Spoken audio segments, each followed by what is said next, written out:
November 14, 1944. The Hurtgen Forest, Germany. The mud didn't just coat you, it ate you. It was a living, freezing organism made of churned earth, pine needles, and the decomposing remains of the 28th Infantry Division. It sucked the boots off your feet and the heat out of your bones. Sergeant Elias Thorne lay prone in a shallow depression that used to be a foxhole before the rain filled it with sludge. He didn't feel the cold anymore. That was bad. The shivering had stopped an hour ago, replaced by a dull, narcotic numbness that started in his toes and was currently creeping up his thighs. He looked through the scope of his M1903 Springfield. The glass was fogging up. He wiped it with a thumb that looked like a piece of raw liver. "Sarge!" A whisper came from his left. It was Private Miller. The kid was 19, but in the gray light of the forest, he looked 50. His eyes were hollowed out, dark sockets in a face smeared with grease paint and filth. "I can't feel my hands. I can't load the clip." Thorne didn't look away from the tree line. "Put 'em in your armpits, Miller. Under the wool. Keep 'em there until the shooting starts." "Is it gonna start, Sarge?" Thorne shifted his weight. The water in the hole squelched. "It always starts." They were the rearguard. À suicide désignation. The rest of the platoon had pulled back to the ridge line 2 miles west, leaving Thorne, Miller, and a heavy weapons team to hold the crossroads at Voswinkel. The crossroads wasn't much, just a muddy intersection of 2 logging trails, but if the Germans took it, they could flank the entire battalion. Thorne adjusted the optics. The trees in the Hurtgen were tall, dark sentinels. The tops were sheared off by artillery, leaving jagged wooden spikes pointing at the gray sky. It looked like a graveyard designed by a madman. Then he saw it. Movement, not the wind. The wind moved the branches. This movement was low, near the roots. Patch of field gray. A helmet rim. The dull glint of a Mauser barrel. "Wake up," Thorne said, his voice low and flat. "Company." Behind them, Corporal Heavy Halloway racked the bolt of the .30 caliber machine gun. The metallic clack-clack sounded impossibly loud in the silence. Thorne tracked the movement. He saw 1 man, then 3, then 10. They were moving differently than the Volkssturm conscripts they had slaughtered last week. These men moved like water. They flowed from tree to tree, covering each other, silent, professional. Waffen-SS. Thorne felt a tightening in his gut. Not fear. He had forgotten how to feel fear in Normandy. This was something colder. Calculation. And then he saw him. He walked in the center of the formation, but he didn't crouch. He stood tall. He wore a heavy leather greatcoat with the collar turned up against the damp. An officer's cap sat perched on his head at a slight, arrogant angle. He held a pair of binoculars in one hand and a cigarette in the other. He looked like he was taking a stroll in a Berlin park, not walking into a kill zone. "I see an officer," Thorne whispered. "Range 200 yards. Take him," Halloway hissed. "Cut the head off the snake." Thorne exhaled. He centered the crosshairs on the officer's chest. The leather coat, the iron cross at the throat. He squeezed the trigger. Crack. The rifle kicked against his bruised shoulder. But in the fraction of a second between the sear breaking and the bullet arriving, the officer stopped. He paused, as if listening to a secret whisper, and bent down to tie his boot. The bullet slammed into the tree trunk behind him, blowing out a shower of bark. The officer stood up. He didn't flinch. He didn't dive for cover. He looked directly at the spot where the muzzle flash had come from. He looked right at Thorne, and then he smiled. "Contact!" Thorne screamed. "Open fire!" The ambush. The forest exploded. Halloway's .30 cal opened up, a rhythmic, chugging roar that shredded the undergrowth. Tracers zipped through the gloom like angry hornets. Miller was firing his Garand. Bang, bang, bang. The brass casings flying into the mud. But the Germans didn't panic. They didn't run. They dissolved. They dropped into the defilade of the trees and returned fire with terrifying precision. The rip-tear sound of MG-42s, Hitler's buzzsaws, tore through the air. The rate of fire was so high it sounded like canvas ripping. Bullets chewed up the log that Thorne was using for cover. Splinters rained down on his helmet. "They're flanking left," Miller screamed. "Sarge, they're flanking left." Thorne worked the bolt of his Springfield. He shot a German radioman in the throat. He worked the bolt again. He shot a grenadier reaching for his belt. "Holloway, traverse left," Thorne ordered. "I can't," Holloway yelled back. "They're suppressing me. I can't get my head up." A mortar shell whistled in. It landed 10 yards short, spraying mud and shrapnel. The concussion knocked the wind out of Thorne. He shook his head, ears ringing. He looked for the officer. The man in the greatcoat was gone. No, he wasn't gone. He was directing. Thorne caught a glimpse of him pointing a gloved hand toward the old sawmill on the right flank. The officer was calm, methodical. He was conducting an orchestra of violence. "We have to move," Thorne yelled. "Fall back to the mill. We can't hold this hole. My legs." Miller was screaming. "Sarge, I can't move my legs." Thorne crawled over to the kid. Miller wasn't hit. He was frozen. Panic lock. His eyes were wide and white, staring at nothing. Thorne grabbed Miller by the harness and slapped him across the face. Hard.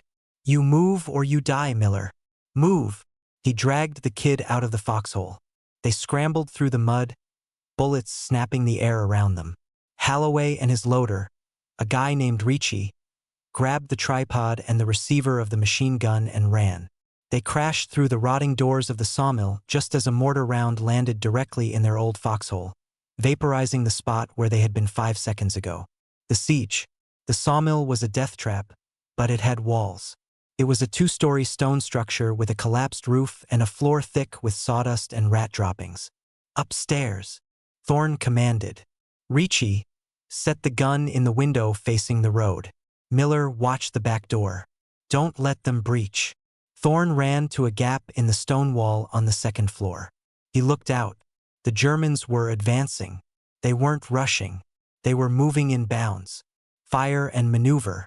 Textbook. Thorne raised his rifle. He had 3 stripper clips left. 15 rounds. He fired. A German helmet spun away. He fired again. A miss. He looked for the officer. He needed to kill the conductor. If he killed the conductor, the music would stop. He saw him. The officer, Commandant Thorne realized, was standing behind a large oak tree, smoking another cigarette. He was holding a radio handset. Thorne aimed. The wind was picking up. He adjusted for windage. Boom! The tank. The sound came from behind the German line. A low, guttural rumble that shook the fillings in Thorne's teeth.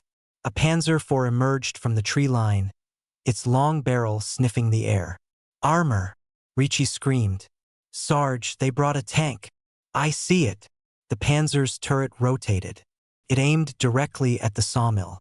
"Get down!" Thorne roared. The shell hit the lower floor. The explosion was a physical blow, a giant hand that picked Thorne up and threw him against the back wall. The floorboards disintegrated.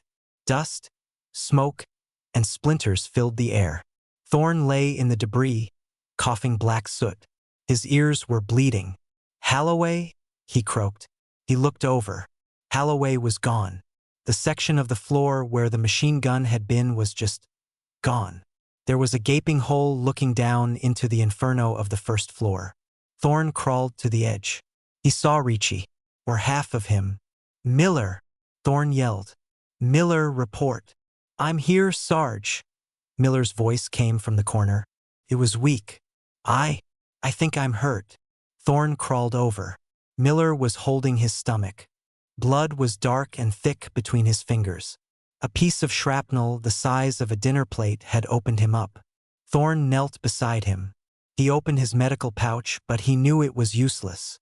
You don't bandage a wound like that. You just pray. "It's cold, Sarge," Miller whispered. "Why is it so cold?" "It's just the winter, kid," Thorne lied. He took Miller's hand. It was limp. "Just the winter." Miller's eyes glazed over. He let out a long, rattling breath, and then he was just meat. Thorne closed the kid's eyes. He felt a cold rage settle in his chest. It was a heavy, solid thing. He was alone. He checked his gear. His Springfield was cracked, the stock splintered by the impact. Useless. He had his Colt M1911 pistol. 7 rounds in the mag, 1 in the chamber. 2 spare mags. 21 rounds. He had a trench knife. An M3 fighting knife with a leather handle and a blade honed to a razor edge. He stood up. The building was groaning. The fire downstairs was spreading. "Come out, Americaner!" The voice came from outside. It was amplified. A megaphone. Thorn walked to the window, staying in the shadows. The German officer was standing in the open now, about 50 yards away. The Panzer was idling behind him. A platoon of SS infantry stood in a semicircle, weapons raised. The officer held the megaphone with a casual grace. He spoke perfect English with a clipped, aristocratic accent. "The mill is burning," the officer said. "Your heavy weapon is destroyed. Your comrades are dead. There is no need for you to burn with them." Thorn looked at his pistol. He checked the slide. "I know you are in there," the officer continued. "I saw you run in. You are the marksman, the one who tried to kill me." The officer chuckled. It was a dry, humorless sound. "You missed. A poor shot for a sniper. But I am a generous man. I admire a warrior who fights when all is lost. Come out. Surrender. You will be treated with the dignity of a prisoner of war." Thorn looked around the room. There was no escape. The back stairs were gone. The windows were covered by 20 rifles. If he stayed, he burned. If he went out fighting, he would be cut down in a hail of bullets before he got 10 yards. He needed to get close. He needed to get to him. Thorn holstered his pistol. He took the trench knife and slipped it into his boot, securing the strap. He raised his hands. "I'm coming out," Thorn yelled. His voice sounded rusty. "Wise choice," the officer replied. "Hands high. Walk slowly." Thorn stepped onto the remains of the balcony. The cold air hit his face. He looked down at the Germans. They looked like gray wolves waiting for a deer. He walked down the external wooden staircase, which was miraculously still standing. Every step creaked. He reached the mud. He walked forward, hands in the air. The German soldiers tensed. Fingers hovered over triggers. The officer waved a hand. "Hold fire." Thorn stopped 10 yards away from the officer. Up close, the German was older than he looked from a distance. He had a scar running down his left cheek. His eyes were the color of dirty ice. "Your name?" the officer asked. "Thorn. Sergeant. 505th PIR. Airborne." The officer nodded, impressed. "Elite. That explains why you are the last one alive." The officer took a drag of his cigarette and dropped it into the mud, grinding it out with his polished boot. "My name is Obersturmführer Richter, and you, Sergeant Thorn, have caused me a great deal of trouble today. You have delayed my timetable by 2 hours. Sorry to inconvenience you," Thorn said. Richter smiled. It wasn't a nice smile. Inconvenience can be forgiven. Attempted assassination. That is more personal. Richter unbuttoned his holster and drew a Luger. He didn't point it at Thorn. He just held it at his side. "I promised you would be treated as a prisoner," Richter said. "And I never lie." He turned to his men. "Search him. Take his weapons. Then bind him." 2 soldiers stepped forward.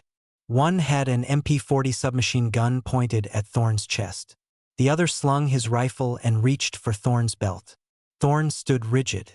He felt the soldiers' hands patting him down. They took the Colt .45 from his holster. They took his canteen. They took his watch. They didn't check his boots. Why would they? He was a surrendered man. He was broken. He was alone. "Clean," the soldier grunted in German. "Good," Richter said. He stepped closer. He was now 5 feet away. "You see, Sergeant," Richter said softly, looking Thorn in the eye. "War is not about shooting. It is about will. You have lost your will. That is why you are standing here, and your men are meat in a burning building." Thorn said nothing. He stared at Richter's throat. He stared at the pulse beating beneath the collar of the greatcoat. "You are thinking of something," Richter observed. "You have a defiant look." Richter raised the Luger. He pointed it at the center of Thorn's forehead. The world went silent. The wind stopped. The fire crackled. "I could kill you now," Richter said. "And no one would know. Just another casualty of the forest." Thorn didn't blink. Richter lowered the gun. He laughed. "But that would be too easy. I want to interrogate you. I want to know where the rest of your battalion is hiding." Richter checked his watch. A gold timepiece. Expensive. "It is 0900 hours, Richter said. "We move out in 5 minutes. He looked at Thorn with supreme arrogance. "You have 10 seconds, Sergeant." Thorn frowned. 10 seconds for what? Richter grinned. Predator playing with food. 10 seconds to beg for your life. If you convince me, you ride in the truck. If you bore me, you walk. And it is a long walk to the POW camp. Those who walk usually die. Richter raised his hand, counting down with his fingers. 1. Thorn looked at the soldiers. They were relaxed. They were watching the show. Their commander was having fun. 2. Thorn shifted his weight to his right foot. 3. Thorn looked at the distance between them. 5 feet. 2 steps. 4. He needed a distraction. He needed chaos. 5. Thorn looked at Richter. "You have a little dirt on your boot, sir," Thorn said. Richter blinked. It was such an absurd, banal comment. Instinctively, Richter looked down. 6. It wasn't a surrender. It was a coil compressing. Thorn didn't beg. He didn't pray. He moved. 6. Obersturmführer Richter looked down at his boot. It was a reflex, a tiny human micromovement born of vanity. In that fraction of a second, the predator became the prey. Thorn didn't lunge forward. He dropped. He collapsed his knees, his body dropping straight down into the mud like a stone. His right hand went to his boot. His fingers found the leather handle of the M3 trench knife. Snap. The retention strap broke. Richter's head was just coming back up, his eyes widening in confusion, when Thorn exploded upward. Thorn drove his body weight into the German's chest. But the knife didn't go for the heart. It went for the voice. The 7-inch blade punched through the soft meat under Richter's jaw, driving up through the tongue and piercing the palate. Richter didn't scream. He couldn't. He made a wet, gurgling sound, GHKKH. Thorn didn't pull the knife out. He used it as a handle. He grabbed Richter's collar with his left hand and twisted the knife with his right, spinning the dying officer around. Richter became a human shield. The soldier with the MP40 panic-fired. 3 9mm bullets slammed into Richter's back. The officer's body jerked violently against Thorn, absorbing the impacts. Thorn reached around Richter's convulsing waist and ripped the Luger from the officer's hand. He didn't aim. He just shoved the barrel over Richter's shoulder and pulled the trigger twice. Bang! Bang! The MP40 gunner took a round in the eye and dropped like a sack of cement. 0:05 to 0:15. Total chaos. The German platoon was paralyzed by the speed of the violence. Their brains were trying to process the impossible. The prisoner has the commander. The commander is dead. The prisoner has a gun. That hesitation was their death sentence. Thorn shoved Richter's corpse forward, throwing it onto the mud. As the body fell, Thorn lunged for the dead gunner. He grabbed the MP40 submachine gun by the strap and rolled. Bullets chewed up the ground where he had been standing a second ago. Thorn came up in a crouch, the MP40 stock tucked tight into his shoulder. He didn't pick targets. He painted the air. He swept the weapon from left to right, holding the trigger down. The MP40 spat fire at 500 rounds per minute. The front row of the SS platoon, the men who had been standing with their rifles slung, laughing, disintegrated. 1, 2, 3, 4. Bodies crumpled. Pink mist hung in the cold air. The bolt of the MP40 locked back. Empty. Thorn dropped the mag, grabbed a fresh stick from the dead gunner's belt, and slammed it home. He didn't think. It was muscle memory drilled into him at Toccoa. Rack, click, fire. A German soldier charged him with a bayonet. Thorn didn't turn. He fired a 3-round burst into the man's stomach without taking his eyes off the rest of the group. The man folded over his rifle. 0:15 to 0:30. The tank. The Panzer IV engine roared. The driver, realizing the infantry was being slaughtered, panicked. He gunned the engine, trying to pivot the tank to bring the hull machine gun to bear. But tanks are clumsy beasts at close range. The long 75mm barrel swung wildly, knocking over a sapling. Thorn saw the tank commander. The hatch was open. The commander, a kid in a black uniform, was frantically trying to unlimber his pintle-mounted MG-34. Thorn sprinted. He didn't run away from the tank. He ran at it. Bullets snapped past his ears. A round grazed his thigh, feeling like a hot poker, but he didn't slow down. He leaped onto the muddy treads of the Panzer. He scrambled up the glassy plate. The tank commander got the machine gun swung around, but he couldn't depress the barrel low enough. He looked at Thorn with sheer terror. He reached for his sidearm. Thorn swung the MP40 like a baseball bat. The steel stock smashed into the commander's face, shattering his nose and sending him tumbling back into the turret. Thorn stood on top of the turret. He looked down into the open hatch. It was a cage of steel and ammunition. He didn't have a grenade. He looked at his belt. The Germans had taken his grenades, but the dead commander had a stick grenade, a steel hand grenade, tucked into his belt. Thorn reached down into the hatch, grabbed the dead man's grenade, and pulled the porcelain bead cord at the bottom. Hiss! He dropped it back into the hole. "Eat that!" Thorn snarled. He jumped off the back deck of the tank and rolled into the mud. 0:30 to 0:45. Kaboom! The explosion inside the confined space of the tank was muffled but devastating. Smoke and fire geysered out of the commander's hatch. The ammo rack cooked off a second later. A massive secondary explosion blew the turret ring, lifting the 5-ton turret 2 feet into the air before it slammed back down crookedly. The shockwave knocked the remaining German infantry flat. Thorn stood up. He was covered in mud, blood, and soot. He looked like a demon rising from hell. There were 5 Germans left alive. They were scattered, crawling, trying to find cover behind the trees. They were shell-shocked, deafened, and terrified. Thorn walked forward. The MP40 was hot in his hands. He found the first one trying to load his Kar 98K with shaking hands. Thorn put 2 rounds in his chest. He found the second one reaching for a radio.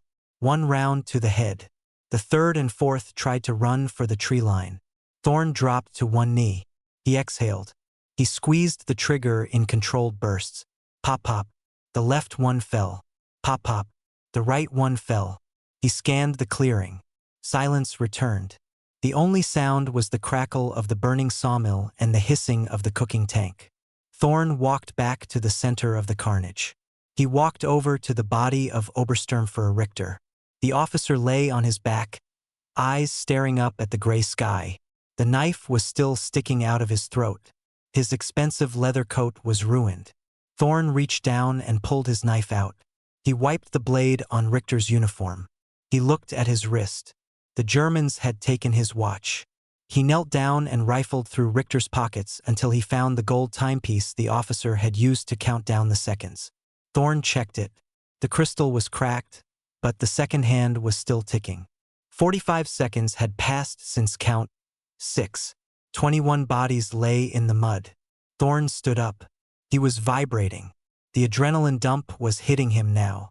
His hands started to shake. He felt the sting in his thigh where the bullet had grazed him. He looked at the burning sawmill. The smoke was thick, black, and oily. It would attract attention. More Germans would come. A lot more. He needed to move. He scavenged quickly. He took a fresh MP40 from a dead soldier.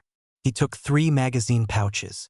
He found a canteen and downed half of it in one gulp. He took a map case from Richter's belt. He looked at the map. The battalion wasn't west. The markings on Richter's map showed a massive German encirclement closing in on the ridge line. His unit, the 505th, was walking into a trap. They didn't know the Germans had broken through at Voswinkel. They thought their flank was secure. Thorn realized with a sinking heart that survival wasn't the prize. The prize was the warning. He had to run. He had to cover 3 miles of enemy-infested forest, alone, wounded and hunted, to tell his colonel that the wolves were at the door. He adjusted the sling of the MP40. He took one last look at Richter. "You gave me 10 seconds," Thorne whispered to the corpse. "You should have just pulled the trigger." He turned and vanished into the tree line. The hunt begins. Thorne moved fast, keeping to the low ground. The forest was waking up. He could hear engines in the distance. Motorcycles. Half-tracks. The hornet's nest had been kicked, and now the swarm was angry. He had made it about a half-mile when he heard the dogs. German shepherds. Tracking dogs. He stopped. He leaned against a pine tree, trying to control his breathing. He looked down at his leg. The graze was bleeding, soaking his pant leg. The blood trail would be easy for the dogs to follow. He was tired. God, he was so tired. But then he remembered Miller dying in the mill. He remembered Ricci blown to pieces. He pushed off the tree. "Run, Elias. Run until your heart bursts." He crested a small rise and froze. Below him, in a clearing, was a sight that made his blood run cold. It wasn't a patrol. It was a staging area. Dozens of trucks, field artillery, and hundreds of soldiers. And in the center of the camp, bound to a tree, was a man in an American uniform. He was being beaten. Thorne pulled out his binoculars, taken from Richter's neck. He focused the lenses. It was Captain Lewis, his commanding officer. The battalion hadn't just been flanked. The command post had been overrun while Thorne was fighting at the mill. Thorne lowered the binoculars. He could keep running. He could slip past the camp, make it to the American lines, and save himself. It was the smart play, the logical play, but Elias Thorne was done with logic. He looked at the MP40. He had 6 magazines, roughly 180 rounds. He looked at the camp. There were at least 200 Germans. He smiled, a grim, terrible smile that didn't reach his eyes. 10 seconds, he muttered to himself. "Let's see what I can do with 20. He racked the bolt. November 14th, 1944. 1,430 hours. The German artillery park. Elias Thorne lay in the snow, watching the camp breathe. It wasn't just a camp. It was a beast. A battery of 105mm Lu FH-18 howitzers sat in a row, their muzzles pointing west toward the American lines. Trucks were being unloaded, wooden crates marked munition. Fuel drums were stacked in a pyramid near the maintenance tent. And in the center, tied to a birch tree, was Captain Lewis. He was slumped forward, his face a ruin of purple bruises. 2 SS officers were taking turns hitting him with a riding crop. Thorne did the math. The devil's arithmetic. 1 man versus 200. Odds of survival 0. Odds of killing enough of them to make it matter high. He didn't have C4. He didn't have a radio to call in an airstrike. He had a stolen MP40, a knife, and a distinct lack of sanity. He looked at the fuel depot, the pyramid of drums. It was about 50 yards from the ammo dump. If I light the fuel, the smoke covers the rescue. If the fire spreads to the ammo, then God help us all. He needed a detonator. He crawled backward, sliding into a drainage ditch that ran along the perimeter. He moved like a reptile, his chest scraping the freezing sludge. He reached the edge of the motor pool. A lone sentry was leaning against the fender of an Opel Blitz truck, smoking a pipe. Thorne rose from the ditch. He didn't make a sound. The mud muffled his boots. He grabbed the sentry's helmet rim, pulled his head back, and drove the knife into the kidney. The man gasped, his knees buckling. Thorne lowered him to the ground, hand clamped over his mouth until the struggling stopped. Thorne dragged the body under the truck. He stripped the man of his grenades, 2 potato mashers. He looked into the bed of the truck. Jerry cans. Gasoline. Thorne smiled. He unscrewed the caps of 3 jerry cans. He tipped them over, letting the fuel glug out onto the muddy ground. The fumes were sharp and stinging. He trailed the gasoline line toward the pyramid of fuel drums.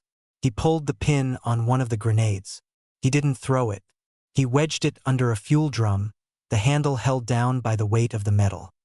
He tied a piece of string, taken from the dead sentry's boot, to the pin of the second grenade and rigged a tripwire across the path leading to the ammo dump. It was crude. It was ugly. It was perfect. The initiation. Thorn circled around to the east side of the camp, behind the tree where Captain Lewis was tied. He checked his MP40. Full mag. He picked up a rock and threw it hard against the side of a half-track. Clang. The two SS officers beating Lewis stopped. They turned. Was war das? One barked. He walked toward the noise. He walked right past the bush where Thorn was crouching. Thorn stood up. He clamped his left arm around the officer's neck in a sleeper hold and drove the knife into the subclavian artery. The officer thrashed for 3 seconds, then went limp. Thorn dropped him. The second officer, standing by Lewis, saw his comrade fall. He reached for his holster. Thorn didn't hesitate. He raised the MP40 and fired a single shot. The bullet took the officer in the bridge of the nose. He dropped like a marionette with cut strings. The sound of the gunshot cracked through the camp like a whip. "Alarm!" someone screamed. Feind im Lager. Enemy in the camp. Soldiers scrambled from their tents. Sirens wailed. Thorn sprinted to the tree. He slashed the ropes binding Captain Lewis. Lewis fell forward, groaning. His eyes were swollen shut. "Thorn?" he wheezed. You shouldn't be here." "Shut up, sir. We're leaving." Thorn hauled Lewis up, draping the officer's arm over his shoulder. "Get them!" a German sergeant screamed, pointing at the tree. 50 rifles turned toward them. Thorn looked at the fuel dump. "Wait for it," Thorn whispered. A squad of Germans rushed the position. One of them tripped the wire. The inferno. The explosion wasn't a sound. It was a displacement of the world. The grenade under the fuel drum detonated, igniting the vapor. The pyramid of 50-gallon drums erupted. A fireball the size of a cathedral rose into the sky, turning the gray afternoon into a blinding orange noon. The shockwave knocked Thorn and Lewis flat. Burning gasoline rained down on the camp. It splashed onto the tents, the trucks, and the screaming soldiers. And then the fire reached the ammo dump. Kadom. The 105mm shells began to cook off. It was like the earth was vomiting steel. Shrapnel tore through the air, shredding trees and men alike. The howitzers were tossed like toys. Panic. Absolute primal panic. The German discipline shattered. Men weren't shooting at Thorn. They were running for their lives. "Move!" Thorn yelled, dragging Lewis up. "Move now!" They stumbled through the chaos. A burning truck rolled past them, a driverless ghost. Thorn saw a Kübelwagen, a German jeep, parked near the command tent. The engine was running. The driver had fled. Thorn threw Lewis into the passenger seat. He jumped behind the wheel. He slammed the gearshift into first and floored it. The little car spun its wheels in the mud, then caught traction. They shot forward, weaving between craters and burning bodies. "Stop them!" A voice screamed over the roar of the fire. A machine gun opened up from a guard tower. Bullets stitched a line across the hood of the Kübelwagen. The windshield shattered, spraying glass into Thorn's face. "Get down!" Thorn yelled, shoving Lewis's head into the dashboard. Thorn pulled the MP40 from his lap. He drove with his left hand, steered with his knees, and fired the submachine gun out the side window with his right hand. He sprayed the tower. The gunner ducked. They crashed through the wooden gate of the camp, splintering the barrier. They hit the open road. The chase. They weren't safe yet. Behind them, 2 motorcycle sidecars and a SD KFZ 251 half-track roared out of the smoke. The half-track had a mounted MG42. "We have company," Thorn yelled. The road was icy. The Kübelwagen drifted around corners, the tires struggling for grip. Rat-a-tat-tat. Bullets pinged off the rear bumper. The motorcycles were gaining. The sidecar gunners were firing wildly. "Take the wheel," Thorn ordered Lewis. "I can't see," Lewis groaned. "Just hold it straight." Thorn grabbed the wheel and forced Lewis's hands onto it. Then Thorn climbed into the back seat. He faced backward. He braced the MP40 on the roll bar. The lead motorcycle was 30 yards back. Thorne waited. The road dipped. The motorcycle hit a bump, catching air. Thorne squeezed the trigger. He didn't aim for the rider. He aimed for the front tire. The burst shredded the rubber. The motorcycle wobbled violently, the handlebars jerking out of the driver's hands. It flipped, cartwheeling into the ditch in a spray of metal and snow. One down. The second motorcycle pulled wide, the gunner taking careful aim. Thorne's MP40 clicked dry. Damn it! He looked for a weapon. There was nothing in the back seat except a crate of wine and a flare gun. A flare gun. Thorne grabbed the looked pistol. It was loaded. A red flare. The motorcycle was pulling alongside them now. The gunner was grinning, lining up his shot. Thorne raised the flare gun. He didn't aim at the gunner. He aimed at the driver's face. Thump. The phosphorus flare hit the driver in the chest, burning at 2,000 degrees. The driver screamed, letting go of the handlebars to claw at the burning magnesium. The bike swerved hard to the right, crashing directly into the front grille of the pursuing half-track. The half-track ran over the bike, crushing it, but the impact bent the steering linkage. The heavy vehicle veered off the road, plowed through a fence, and slammed into a thick oak tree. The engine died. Thorne climbed back into the front seat. We're clear. Let go of the wheel, Captain. Lewis let go, slumping back against the seat. You're a maniac, Thorne. A goddamn maniac. Yes, sir. But I'm a live maniac. The river. They drove for 10 miles until the gas gauge hit empty. The Kubelwagen sputtered and died on a logging trail near the Kahl River. We walk from here, Thorne said. He helped Lewis out. The captain was in bad shape. His ribs were broken, and he was coughing blood. Leave me, Elias, Lewis whispered. I'm slowing you down. Go tell the colonel. No one gets left behind, Thorne said. Not today. He hoisted the captain onto his back. A fireman's carry. Thorne walked. His legs felt like lead. His wound was throbbing. Every step was a battle against gravity. They reached the riverbank. The bridge was blown. The water was black and fast. We have to swim, Thorne said. I can't, Lewis said. I didn't ask. Thorne dragged them both into the freezing water. The shock took his breath away. The current grabbed them, trying to pull them under. Thorne kicked, one arm around Lewis, the other stroking for the far bank. Bullets started hitting the water. Thorne looked back. A German patrol had reached the bank. Dive! Thorne yelled. He pushed Lewis under and went down. The water muffled the sound of the shots. They drifted downstream, surfacing 50 yards later behind a fallen log. They crawled onto the mud of the western bank. They were in no man's land. The line. Thorne carried Lewis for another 2 miles. He was hallucinating now. He saw Miller walking beside him. He saw Richter laughing. Halt! Who goes there? The voice was American with a heavy Brooklyn accent. Thorne looked up. He saw the distinctive shape of an American helmet. A sentry from the 28th Division. Sergeant Thorne. 505th. Thorne croaked. I have, Captain Lewis, broken arrow. Jesus Christ, the sentry said, running forward. Medic, we got live ones. Thorne lowered Lewis gently to the ground.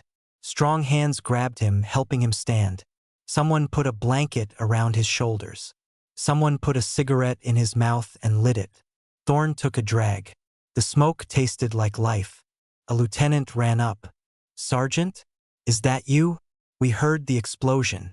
The whole sky lit up. What the hell happened back there? Thorne looked back at the forest. The orange glow was still visible on the horizon, painting the clouds with the color of war. He thought about the 10 seconds.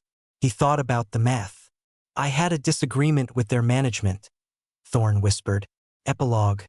The ghost of the Hurtgen. Captain Lewis survived. He lost an eye, but he lived to go home to Ohio. He recommended Thorne for the Medal of Honor. The citation read, for conspicuous gallantry and intrepidity at the risk of his life above and beyond the call of duty, single-handedly engaging a superior enemy force, destroying an armored vehicle, rescuing a superior officer, Thorne got the medal. Truman hung it around his neck in the Rose Garden. But Thorne never wore it. After the war, he went back to Pennsylvania. He worked in a steel mill. He married. He had 3 kids. He was a quiet man. He never hunted.